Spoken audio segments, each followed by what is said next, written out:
So my nod to lastness is that this piece begins at the end of a year. It opens with a quote from Galileo, and there are other quotes from Galileo as well as from some 19th century astronomy lesson books. Those are interspersed between my own words. And it's called Heavenly Bodies. It's an essay. First, suppose that the Earth is a spherical body, turning round upon its own poles, the quantities of days and nights determined by the arches of the parallels, intersected by the circle, that is, the terminator of light, and the arch that is situate in the illuminated hemisphere prescribeth the length of the day, and the remainder is the quantity of the night. I can imagine it. He's a flat-assed young engineer with nice legs, smiling and mustachioed. She works in cancer treatment, dosimetry, and has a degree in art history. It's the Christmas party for the cancer treatment company. She has just moved from Connecticut to California and needs a date. Her coworker says he has a brother. That's how it happens. There are few photographs from those years before me, few stories. There is the wedding album, but in it, no photographs of the honeymoon itself. First-class tickets, the sand of Waikiki, body-warm water under the moon. It's easier to understand who I am without them loving each other in the honeymoon way. To have had that love and lost it, a continuum is present, my memory lost along it. I imagine the Christmas party is formal in that awful, very late 70s way. Well, he says, I like to sail on the weekends. My brother and I have a small boat on the Delta. Or maybe he says, art history, huh? Well, I love photography. I had a darkroom when I was a kid. He says, I hope you're beautiful. What is parallax? It is the difference between the apparent and true place of a heavenly body. Have the stars been observed to have any sensible parallax? A few have been observed to have a small parallax. What is the cause of their having no appreciable parallax? Because they are at such an immense distance from us. My mother is a beautiful woman, not in the way you may think I mean. She has never been what anyone would call trendy, not even very stylish. She is practical and intelligent, healthy and strong. She is the kind of woman, and men of my generation remark on this, who ages well. I don't remember my father telling my mother she was beautiful. I'm sure it happened, but I never heard it. I try to recall moments of affection between them, but the only image that comes is of the two of them in the kitchen beneath fluorescent lights, hugging and calling each other buns. They would kiss sometimes then, and sometimes on a birthday or at Christmas upon receipt of a gift, but only ever briefly and pronouncedly on the lips, releasing with a loud smack. If I ever saw them hold hands, it was so rarely that I cannot now imagine them linked. Who are the Antipodes? Those who live on opposite sides of the earth. My father has always been quick to tell me he is proud of me. The only time I remember him telling me I was beautiful, besides before proms and on my wedding day, was an afternoon when I was 18, the summer I spent lifeguarding. It was either right before or right after they announced their impending divorce. I stood sunbaked in their bedroom in my Speedo one-piece, asking him a question, when he looked up from the shoes he was untying to listen to me, and the look glassed over suddenly with some distant surprise, and he remarked, I don't remember what he remarked, something about me in the swimsuit, but from then on I had a body. Construct a figure and show what is meant by the true and apparent places of a heavenly body. I remember being a child of questions. Where did the dinosaurs go? How do prisms make rainbows? How do airplanes fly? My mother and father were capable answerers, but somehow it's the questions I asked my father that I remember most. Why does everything look blue underwater? What is cantilever?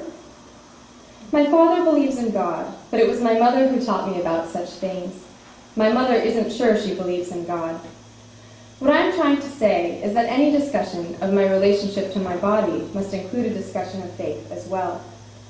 My parents taught me little about either. I am grown now, but still a child of questions. These are mostly about my body, about what it wants from me, about what kind of body it wants to be. I can tell you so many facts about it, but always there lingers the unsettled feeling that I don't know what to do with it. For instance, I have chosen the ungendered pronoun for my body. My language itself admits to our estrangement. Why does the moon move out of the telescope? Why do we call things heavenly bodies? Why are falling stars not really stars? In what directions are the rays of light thrown off from a luminous body? In straight lines and in all directions. Are the stars luminous or opaque bodies? They are luminous bodies. What is the distance of the nearest fixed star, Alpha Centauri? It is so far distant that a cannonball going 500 miles an hour would take 4 millions of years to reach it. My husband and I are enjoying this island, where the best thing we have done so far is sit in a cabana on the beach for 8 hours straight. No schedule, no touring, no bucket list for the trip, and even tonight, no dinner. Instead, we get very drunk, very quickly and quite accidentally, on the night as the sun dips low. First, we share the bottle of champagne, then move on to Jim Beam, until suddenly the moon comes up, it's twilight, and I hear myself say to him, "Want to fool around before dinner?" And he is on the chair, and I am on him. The perfume I bought today on the hillside of Haleakala garlanding us in citrus and spice.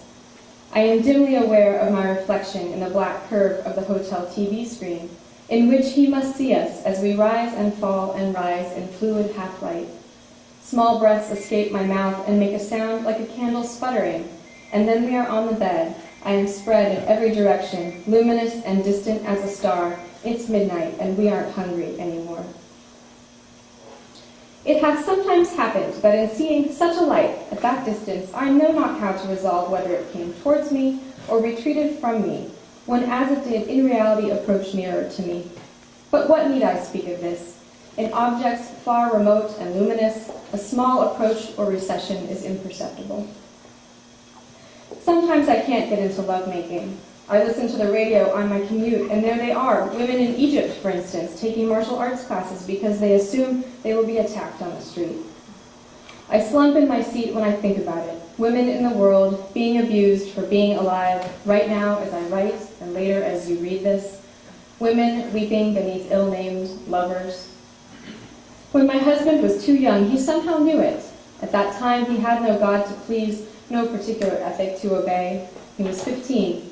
He says the girl told him she wanted him to. He said she was going to show it all to him, do it all. Anything he wanted, she knew all about it. It was what he'd been waiting for. And the second there was anything to see or know, he realized he was in way over his head. There was mystery, power, overwhelming. He turned away.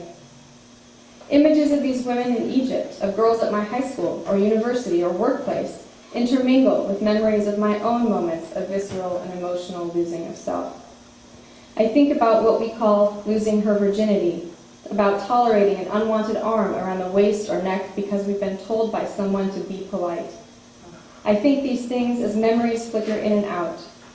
13, taunted by others at lunch to kiss the first boyfriend, whom I keep for 1 week. 15, an unwanted hand on the budding of my right breast while on the bus for a church choir trip. 20, betting new nakedness against a breakup and losing. 22, hearing myself, voice muffled against the neck and chest above me, saying yes, then no, then I don't know, and meaning I feel so alone. And at 24, lying about it. And my husband's desire for me separates from him. It creeps along the still red edges of these memories, becomes an entity, creature-like, and I realize I'm afraid of something that is in him, but not of him. And what, anyway, is desire? My husband beside me in the dark. We are at home, a weeknight. I say I'm tired. I say, as the ceiling fan moves the air, I can hear the curtain rod clicking. He wants me every day. He tries not to mention it too often, but I can see it in the corner of his eyes and smile, some electric rippling showing through. I think I should be flattered, and sometimes I wonder if I should be flattered, and sometimes I actually am. I roll over.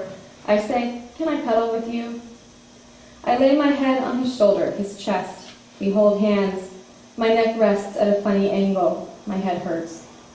I say so and roll back over. He cuddles against my back then and sighs. "I'm tired," he says, and frustrated, and I get lonely sometimes. I look through the gap between the curtain and the wall, through the window at the one star I can see. Like, lonely in general, I say, or lonely with me? Lonely with you, he says. I watch that star. I don't say, I get lonely too. Don't say, what if I don't know how to love? I say nothing for a long time. Then it's morning again, and he's gone.